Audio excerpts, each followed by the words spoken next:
As you can see, we've moved about 30 miles north of the USTA studio and brought our cameras to the Delaware County Fairgrounds, where 1 week from today, on Thursday, September 24th, 50,000 fans will be on hand to cheer for the best pacers in the sport in what will be the richest Little Brown Jug of all time.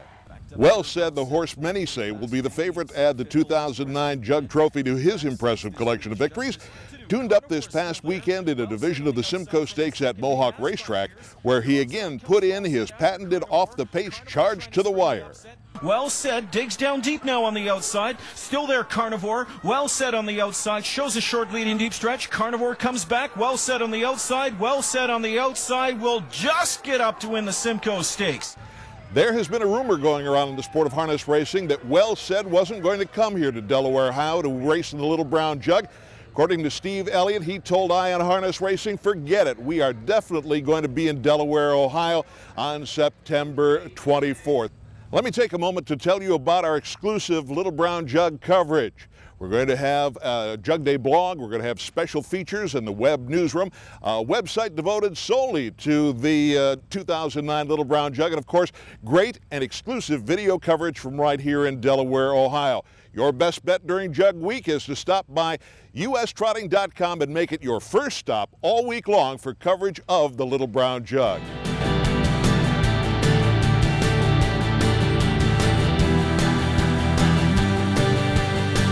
Phil Terry is the general manager of the Delaware County Fair and the Little Brown Jug, and while he may be a bit too busy next week to truly enjoy the harness races here, including the Little Brown Jug, he took time today to talk to us about what's new on the racing program here at the Delaware County Fair. Come early, very early.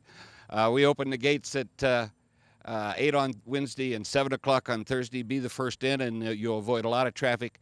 The other ideal thing there is to take the time to walk around the fairgrounds, enjoy the fair, come back to the Jugette Barn, see our art display from the Hall of Fame Museum. And the USTA is going to be putting on some different speakers in the Jugette Barn on Thursday. We got a lot of things for people to do and be entertained with before the racing starts.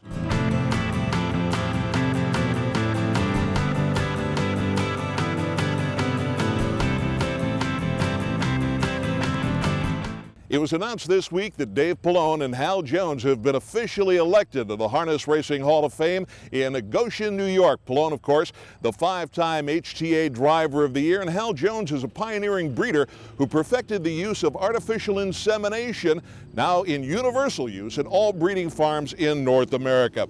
I'm not sure what this next item has to do with North America, at least not a precursor of what might happen at our yearling sales, but a major sale in France showed a 4.7% decline in yearling sale prices and an 18+% drop in prices paid for older horses. Jim Simpson is president of Hanover Shoe Farms. I spoke with him about what might be expected at this fall's yearling sales. What do you think the trends will be at the yearling sales this fall here in North America?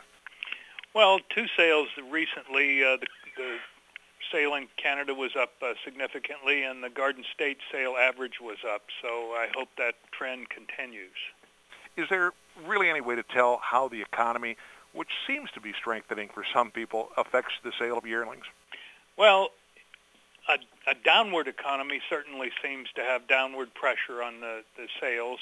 An upward economy, or at least flattening out, may help us in the sales.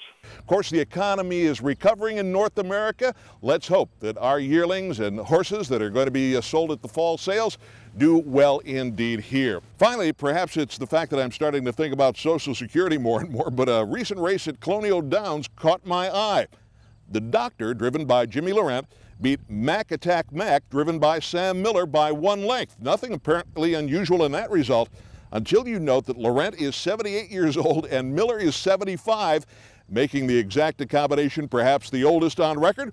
The Exacta paid $32.40, far less than their combined ages of 153.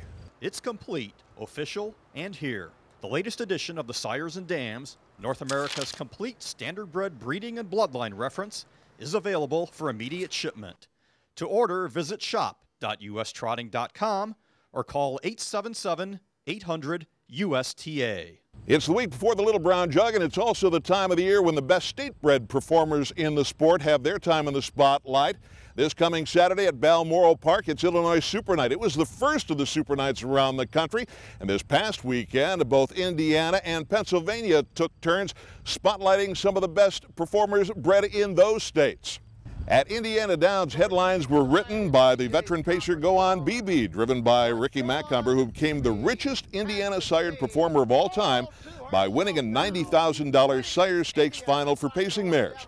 And at Mohegan Sun at Pocono Downs, rain and a muddy track might have had something to do with the upsets recorded in 4 $200,000 divisions of Pennsylvania Fair finals.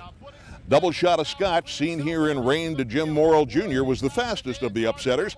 He won the 3-year-old Colton Gelding Pace in 1:54.1 for David Scharf, Adam Victor and Son, Lindy Farms of Connecticut, and Ken Tucci. Clear Vision is hitting the wall. Double Shot of Scotch looking for the line. It is Double Shot of Scotch up in time with Jim Morrill Jr. Was way back and gets up for the win.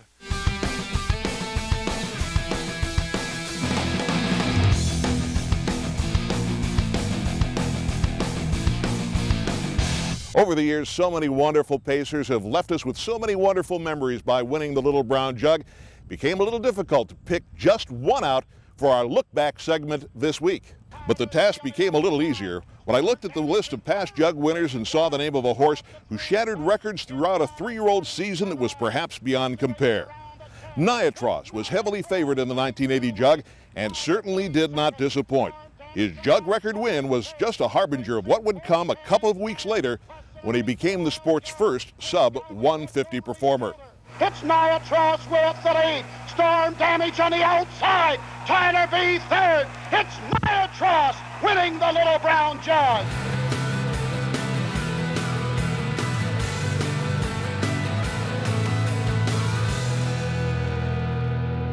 We had another viewer challenge last week, which means congratulations are in order once again.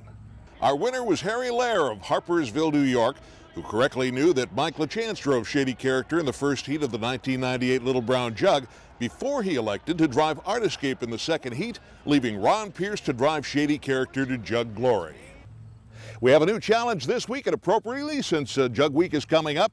It's the official press guide for the 2009 Little Brown Jug. It contains the entire history of the Jug and Jugette. There are photos, statistics, everything you need to know about America's greatest pacing race. Okay, here's our challenge. We talked about Well Said earlier. He could become the second horse to win the $1 million Meadowlands Pace, the $1 million North America Cup, and the Little Brown Jug, should he win here on September 24th. Who was the only other horse to complete that 3-way triple?